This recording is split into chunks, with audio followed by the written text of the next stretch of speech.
Well, good afternoon and welcome everyone. I'm James Orr, and I wanted to do a very brief demo today of the new Nomad Calculator 3. In the process of writing a new book. The book is called Your Third Nomad Property, and it's basically about when you buy your first and your second Nomad property, and you're about to buy your next one, your third one, kind of what's some of the math behind staying at two, not doing your third one. What happens if you do buy your third one? And then we'll also review what happens when you buy your 10 Nomad properties as investments and kind of going through some of the math for that. And then also some of the resources for the Nomad. So you can look for that book on Amazon. I'm in the process of writing it right now. I've just finished chapter 2. But I wanted to take a few moments to show you the new calculator and walk you through kind of how I'm doing the calculations for the book. So it's sort of like a behind the scenes and also demo of the software. So right now I've got a scenario set up, and this is the interface for the scenarios on the learntoberiich.com website for scenarios. And so I'm going to click into the scenario, and I'll show you what's going on. So a scenario really is a group of accounts, for example, a bank account or your stock market account or your IRA, or an LLC bank account or something like that. So we have accounts. We also have houses, which are properties. They could be duplexes, triplexes, fourplexes, apartment buildings, single family homes, half duplexes. It doesn't really matter. We just call all of those houses. And then we have rules. And rules are kind of like ways to modify both accounts and houses as part of the scenario. And so scenario is a group of accounts, houses, and rules all together in a certain order. So I set up a little kind of scenario for this book, and I'm calling this particular scenario Nomad 2 Properties Total, saving $0 a month in stocks at 8%. I'll kind of walk you through what some of my assumptions are, and then I'm going to show you how I copy this and I change the assumptions for when I run a brand new scenario. And one of the nice things about this is it allows users, end investors, or real estate agents that are working with clients or financial planners, if they want to start using this to kind of help their clients plan for the future. It allows them to model portfolios and how they perform and how everything kind of works together. So in this case, I basically named it this scenario. So this is the name of it right here.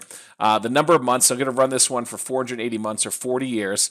If you put in your birthday, it actually will show you on the charts your age. So if you don't put your birthday in there, it'll just show you the number of months, or if you're using dates, it'll show you the date. But if you decide to put in a birthday, it's completely optional. It can then show you this happens at age 65 for you. In this case, I'm not going to put it in there. Effective income tax rate. This is your effective income tax rate for you in the scenario itself. This is different than what we calculate for income later on when we set up rules. And I'll show you that in a different section, but you can put in your income tax rate here if you want to. I just left it at 15%.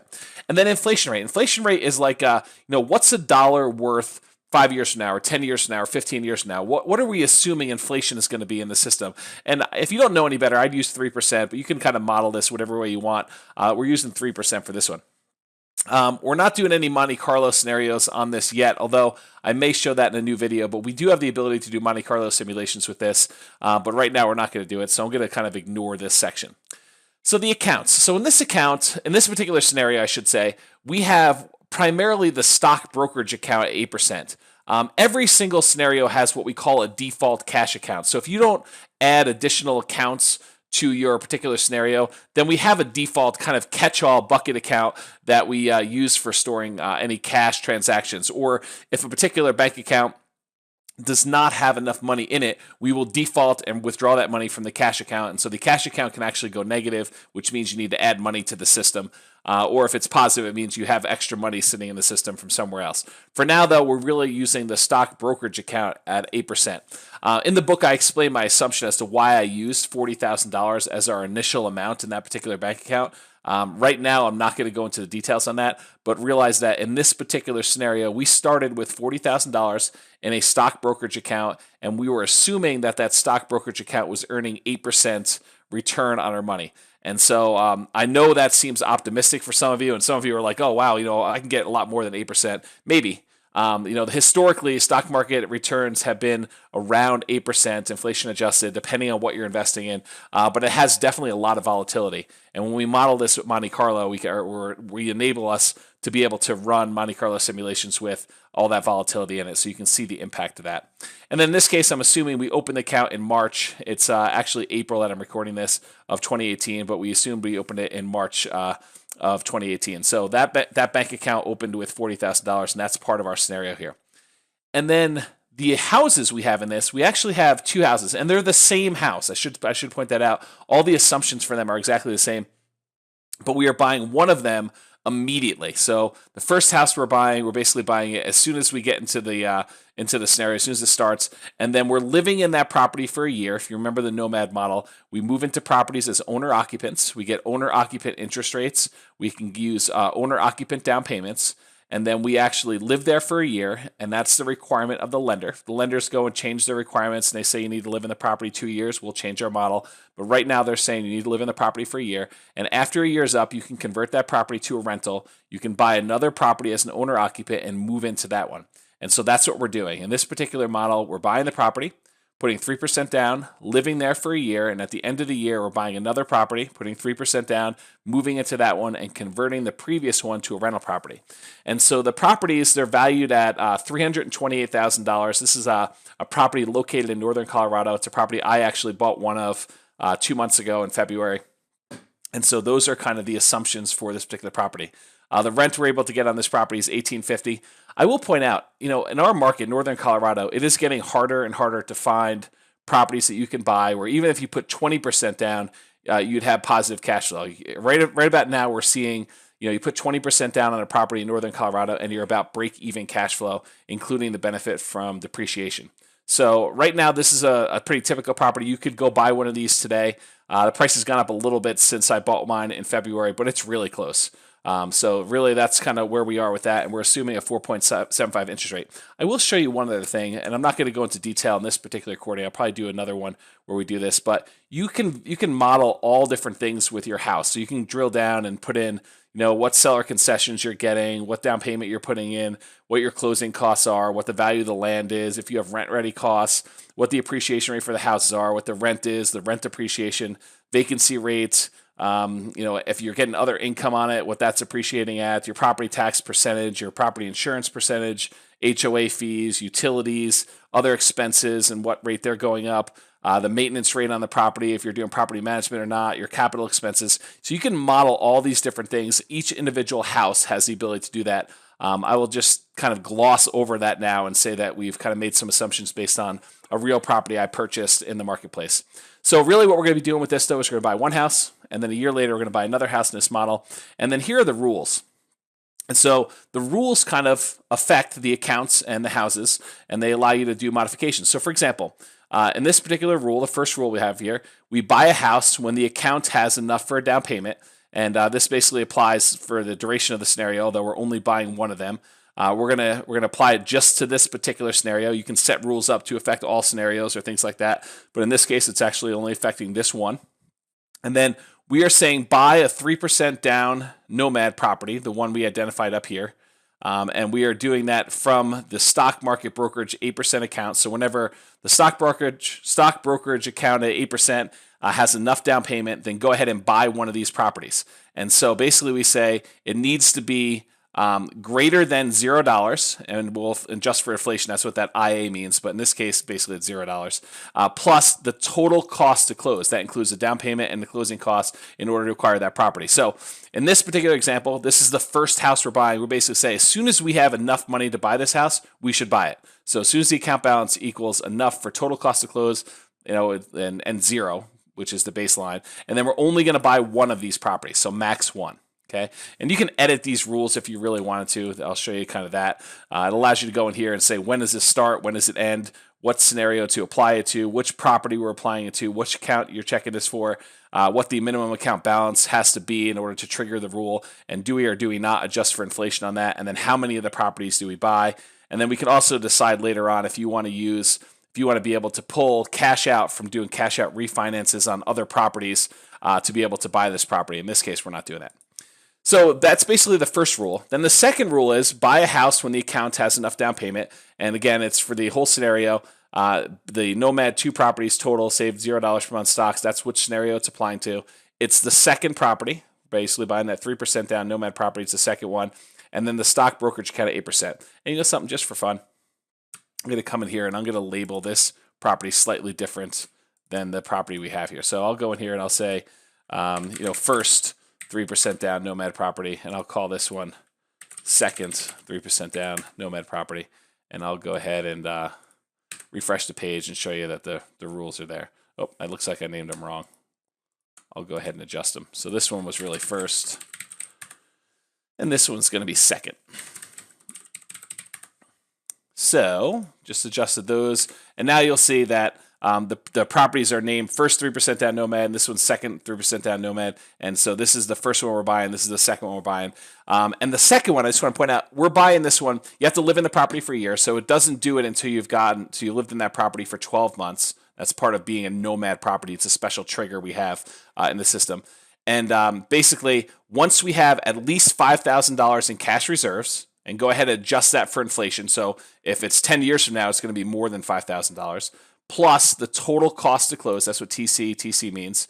And then we're only buying one of these properties. So this rule will trigger whenever we have at least $5,000 in the bank account, plus enough for the down payment and the closing costs to buy this second 3% down property, and then only trigger this rule once. You could set this rule up and say, hey, buy this property every time I have $5,000 plus the total cost to close in there, and buy as many properties as I can. So you can do max, 1,000 or whatever it is, and it will buy repeatedly. It'll buy those properties over and over again. So that's what those two rules are for this particular scenario. And then the third rule is our paycheck. So in this particular scenario, we have a paycheck and personal expenses. We start the paycheck in March of 2018, and we end it at the end of the scenario. It applies just to this scenario, the same one we've been talking about. And the money is going to come, the income is going to be deposited into the stock brokerage account at 8%, and we're going to have all of our expenses paid from the stock brokerage account at 8%. So you can set which account your paycheck goes into and which account your expenses come out of. And then we are saying we're earning $5,000 per month, and we are being taxed on that at a rate of 17.9%. So basically it takes the 5,000, subtracts out 17.9 for taxes. And then in addition to that, we're saying that we have personal expenses, your food and car insurance and car payment or whatever you're doing here, and that those are $2,062.66 per month on that. It does not include your housing expense because we're going to be living in this property. We're going to be paying the mortgage on this automatically. So once I kind of have all the rules set up, I can go up back to the list of scenarios. And I've already run this, but I'll run it again for you just so you can see how that works. This little icon here, the little refresh icon, shows that it means to rerun it, or you can just click on the meter here. And while it's running, basically it's going to go through, it's going to say it's queued for process, and then it's going to start running through each month and doing all the calculations for any rules you have and any accounts you have and any houses and things of that nature. So it's going to kind of just run through the whole thing for you and save all of the data for this entire scenario to the database so that you can go and view charts on this particular thing. So as it runs through, it is summing up what your net worth is. What's the maximum number of accounts you have in there? And if you mouse over there, it shows you the maximum amount of income that you would need to be earning in order to be able to do this at certain level. And then number of houses you own in the thing, and then number of rules in the scenario as well. So it kind of gives you a little summary there. And while it's loading, it's at 66% or 70% now. We will soon be able to go and look at the charts for it. So I'm going to go ahead and pull up the chart, this little chart icon here. Whoops. I will load that in a new window. While it's continuing to run, it's almost done. It's at 93%, 97%. So now it's completed. So now when I go to these charts and I hit refresh, it'll show me a whole bunch of different charts I can run for. So for example, I could look at my bank account balance. I could either look at my cash account, which doesn't have any money in it because we're not really using it in this case, or the stock brokerage account, which is the amount of money I started with. We started with a little over about $40,000, and we immediately used it for a down payment. We saved up some more money. We used another one for a down payment, and then our expenses on these properties were a little bit more. That's why our account balance is going down over time, and eventually you could see it sort of bottoms out and then starts going up again. So by the time you get to year 40, you have about $1.1 million in your stock brokerage account from basically buying those two properties and starting with $40,000 and earning 8% on your stock market. So you can look at things like account balance or the yearly rate of return or the total amounts of return you got each month. You could check out all these different things for the scenario. For example, we can look at how much our gross paychecks were. And if you remember, we are earning $5,000 per month for the duration, so that shows you what that is. You can go look at your net worth. In this case, it's going to show you your total net worth on the property. You started off with about $40,000 or so in net worth, which is your bank account balance plus the amount you earn from the paycheck. And then it gets up here so that by the time you're done with this scenario, it's about $3.2 million from owning 2 rental properties. Well, actually 1 rental property and 1 property you live in. And then, started with $40,000 in the bank. And so you could drill down and look at all sorts of things like, cash flow on your rental properties, and you could see what those were. You can see, cumulative cash flow. You can see true cash flow. You can see debt pay down. Let me see if I could do mortgage balance or something like that. But there's a whole bunch of different charts you can look for seeing all this. Yes, this just shows you your mortgage balance. You end up paying off the 2 houses, and you can look at all sorts of charts in there. So I'm not going to drill into a lot of this today. I'll probably do another class on this, another webinar on this soon enough. But I do want to show you one other thing. So this was my kind of like first scenario I ran for this situation. What I'd like to show you is how I'm going to kind of compare this scenario to another one. So in this particular one, I was assuming that you are earning $5,000 a month and that your expenses were $2,000. And in this case, if you drill down into the rule, you'll see I did not adjust for inflation. So basically, you're earning $5,000 a month and you never get a pay raise over the entire 40-year period. And your personal expenses stay the same for your entire 40-year period. Now, I did that to make it conservative because I wanted to show people like, listen, if you don't ever get a raise, you could go and do this whole model earning just $5,000 a month as a household. So you and your spouse are each earning, $2,500 a month. Even if you don't get a pay raise, you can actually have a multi-million-dollar real estate portfolio just buying 2 houses, kind of doing this model. So I wanted to show people that that's possible. However, for the next rule, for the next kind of scenario I want to run, I want to change that up. So what I'm going to do, I'm going to go in here and I'm going to actually make a copy of this whole scenario. And I use the copy button, and it basically goes down there and makes a copy of it. So now it says copy, Nomad, 2 properties total, save $0 per month in stocks at 8%. So I'm going to do, so this is going to be save $0 with raises. And then in stocks, 8%. So same 480 a month. Basically, Nomad properties 2 with 3% down. Saves nothing extra a month from paycheck extra starting month 2, but saves extra from raises. This is just a description for us so that we can see exactly what we're doing. And so I'm just going to save that. And then when I go and save it, then I'm going to be able to kind of look down here. We're using the same stock brokerage account. Again, we started with $40,000, so that's the same as before. Houses, going to use the same houses I had before.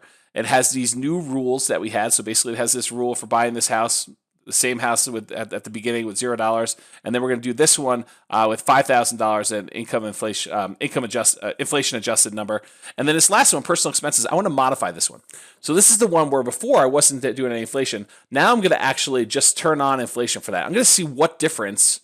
If you have normal inflation, I'm using 3%, which is the inflation rate I set for the scenario for this thing. And so what difference does just getting inflation on your $5,000 paycheck and having inflation adjusted for your personal expenses of that $2,000 a month? And so I'm going to go back to scenarios. And when I go back to scenarios, it's going to process this one because it's never run before, and it's going to do the math. And we're just going to see the difference just that one thing makes with this particular scenario. And so you'll be able to compare the one with the raises and the one where you don't have raises. And I'm just going to see what happens. So the total net worth on the first one was $3.28 million.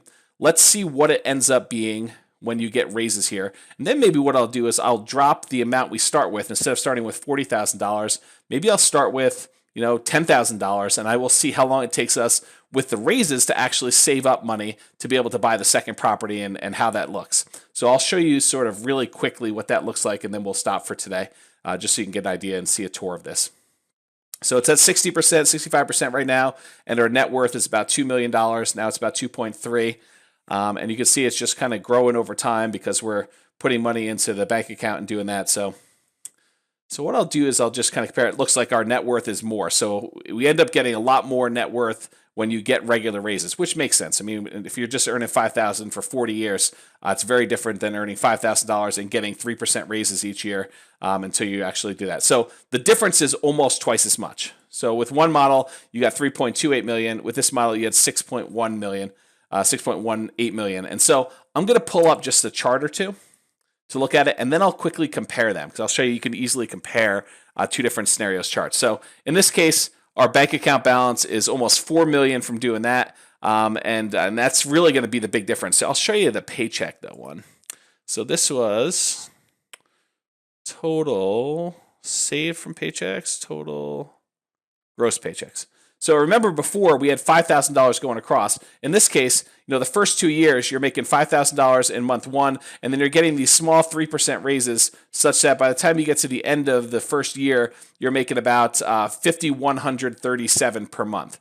So it increased by about 3% or so, so about $137 on a $5,000 income thing. And so you can just kind of see it increase over time, such that by the time you're at year 40, it's $16,230 a month. However, realize this is inflated dollars. A dollar today is worth a lot more than a dollar 10 or 15 or 20 years from now. If you don't believe me, go ask your grandparents how much it used to cost them to go see a movie. And they'll tell you, I used to be able to go see 2 movies for a dime on Saturday. We get a double feature, and you'd be able to go there. And if you wanted to get, candy and licorice and everything else, that was an extra nickel.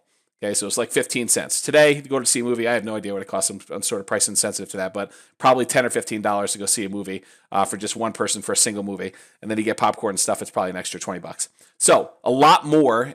So how do you look at this? Well, we can actually do an adjust for inflation number, and it will show you that inflation adjusted, $5,000 today is $5,000 in the future. So it automatically will adjust for inflation for us and tell us what that's worth in inflated dollars. So it goes from increasing to being the flat line of 5,000 because this is $5,000 in inflation adjusted dollars today. Okay, so you can kind of see that. I'm going to jump back here and I'm going to show you quickly comparison. So here's the quick comparison. If I want to go, I can compare all the scenarios on one chart. And now this shows us the net worth of the original one versus the net worth with the raises. And so we could turn those on and off, and you can see the difference between those two as far as just pure net worth goes. And then if we want to see account balances, you can see the difference in the account balances here. So with one of them, we basically had the account balance, whoops, not comparing them anymore. So account balance, total accounts balances, here we go. So basically it's now showing you the 2 different account balances for each one of these. And it shows you that the one where you are getting raises is a lot more than the one where you are not. So that's part of it. And then let's do buying houses, number of houses. Let's see. So you can see we bought houses at the same time. So if you toggle these, if you toggle these on and off, it's the same exact line for both of them.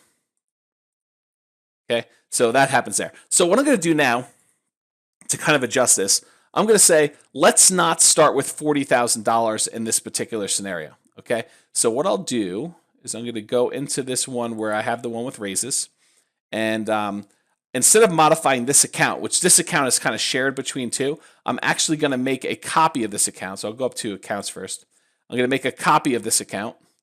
And I'm going to say this account, the second one, is stock brokerage account, start with 10K at 8%. And so instead of starting with 40,000, I'll start with 10,000 and see what happens. And so for that one, I will go back to the scenario. And this one, instead of actually having the account that started with 40,000, I will add the account with 10,000 to it. And I will remove the one with 40,000. So now I only have that account in there. And then these houses actually use that particular one. So I'm going to need to make copies of this and say that these accounts actually use the money from the other account here. So I'm going to go ahead and make go up to houses, and I will make a copy of this one from 10K account.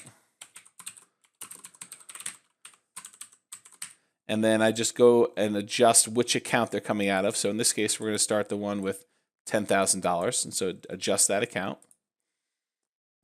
And then I will go and look at another house. So this is the one for the first one from the 10K account. This is the second one. That's from the $40,000 one. I'll make an adjustment to this. And I'll rename this one from 10K account.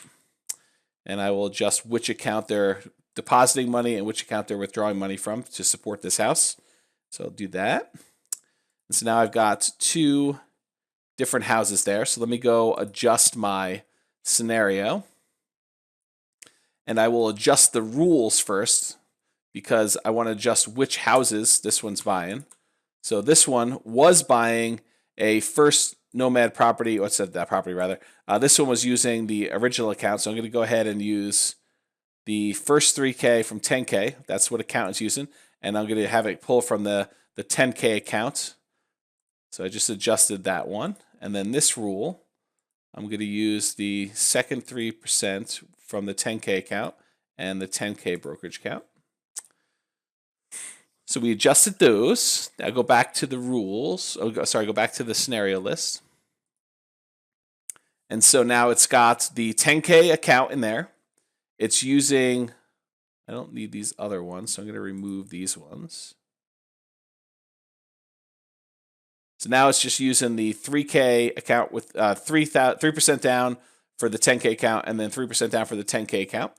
And then for the rules, first 3% down from 10K account, and I'm using the 10K account, and then the second 3% down from 10K account and the stock brokerage account with 10K, so I know which ones I'm using there. And again, it's just going to be the same rule. I'm going to start with $0, and I need to have at least $5,000 in savings, plus the total cost to close to be able to buy the next one. And so I'm probably not, because I've reduced my account balance down to 10K, it's going to delay until I've saved up enough money to have that second down payment for 3% before I buy that. And so I'm getting my job with that amount of money there. In fact, I need to adjust this rule because it's using the other account.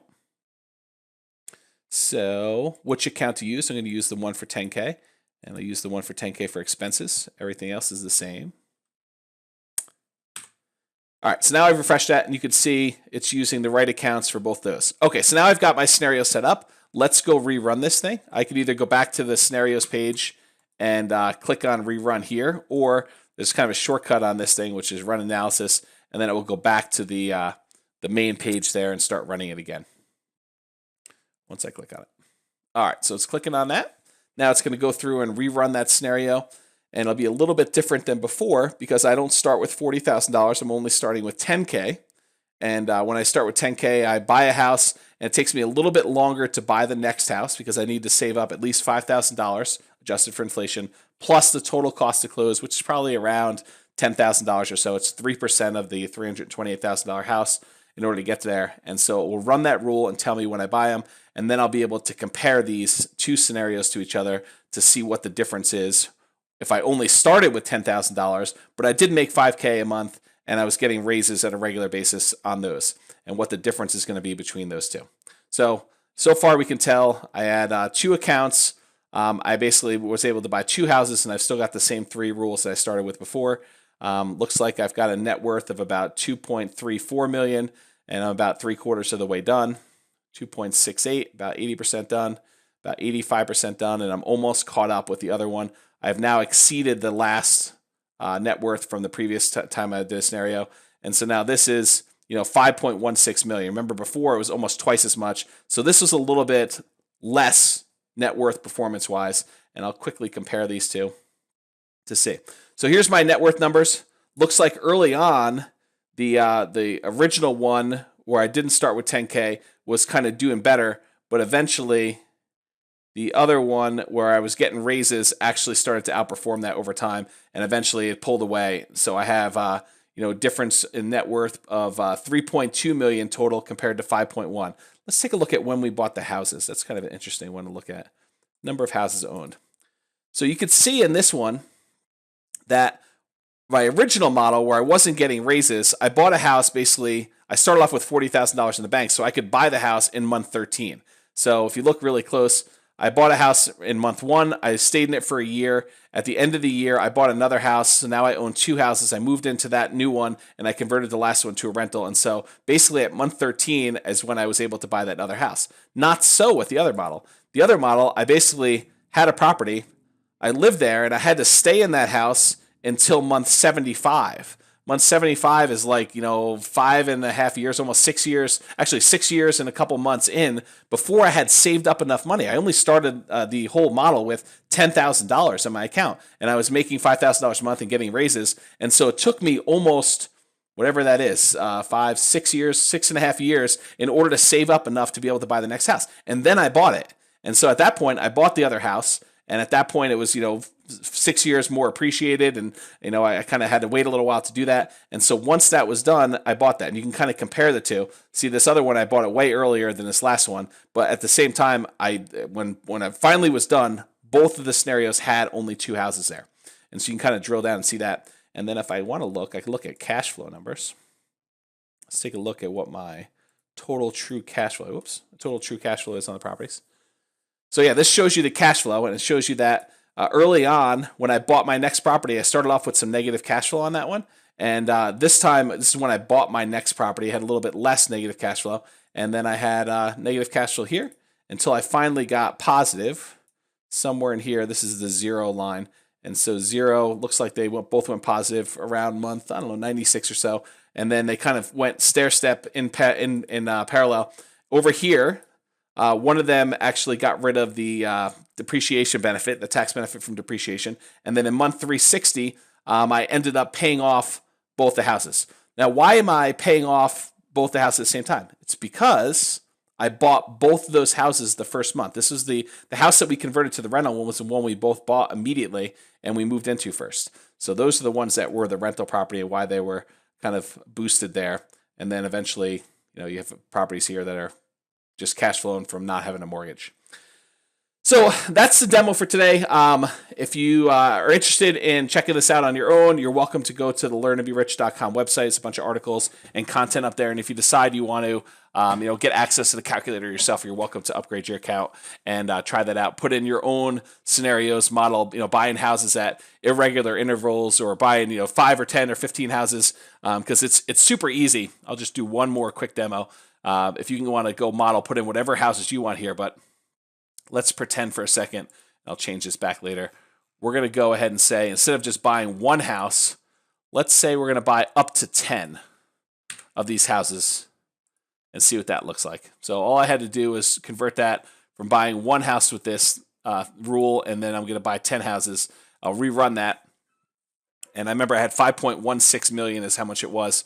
Let's see what it works out to be when we decide to buy 10 houses. Every time I save up at least $5,000 plus however much I need for the down payment, 3% in this case, because we're going to move into it and convert the previous one to a rental. How many houses can I buy and how quickly can I buy them? And then what does my cash flow and net worth look like when I do that? So it's kind of running right now. And about 30% in, I still only owned about 3 houses. Now I own 4. Own 4 houses. My net worth is just shy of $1 million now at 45% done. Getting closer to 50% done. I'm at 50% done now. My net worth is 1.3. I own 7 houses though, so I'm going to start seeing my net worth increasing because I've got a whole bunch of assets now that are all growing, and so it just kind of compounds over time. And then you can kind of see now we've got 2.32 million. We've got 10 houses that we own. Now I've got 11 houses that we own, 2.78 million. And you'll notice, because we basically process the entire thing 1 month at a time, because as things happen, your houses actually have expenses, they have income. It affects what you can do and how much each account balance is. So the more houses you have, the more accounts you have, the more rules you have, the slower it takes to process because it has more things to kind of calculate and figure out. And so it's doing literally millions of calculations here in order to model your portfolio. And it allows us to kind of model all that stuff and see it. So as it becomes more complicated, where you're doing a lot more houses and a lot more things, it slows down the percentage it does in each step. So in this case, we're only moving about 2% at a time. So a couple more kind of refreshes here and it will be done. You can kind of see it's at 95%, 97%, 98%, and it's done. So now let's take a look at charts. So when we do this chart, now it shows the account balance. Let's see how many houses we had. Number of houses and when we bought them. Let's see here. Number of houses. So that shows you basically you bought your first house in month 1, you bought your next house right here, then you bought your next house right here, then you bought your next house, and it speeds up because you're making more cash flow and you're saving up money faster as you do that. And then let's take a look at your total cash flow. Let's do this. Let's do something fun. Let's see if it'll work. Let's see your true cash flow here. Oops, true cash flow. True cash flow for all the houses. So this shows you all the individual cash flows for each one of the properties you're buying. And the little below dip is when you're living in the property, so you can kind of see that. But if we add in each individual house, it kind of sums up the cash flow. And you can see what the cash flow is for all of them. If you wanted to see a sum of all the cash flows, you can do, for the whole scenario chart, you can do here, total true cash flow. And then we'll just kind of sum all those up and show you what your cash flow numbers look like. So in this particular scenario, by the time you get to year 40, you're making $18,000 per month in cash flow.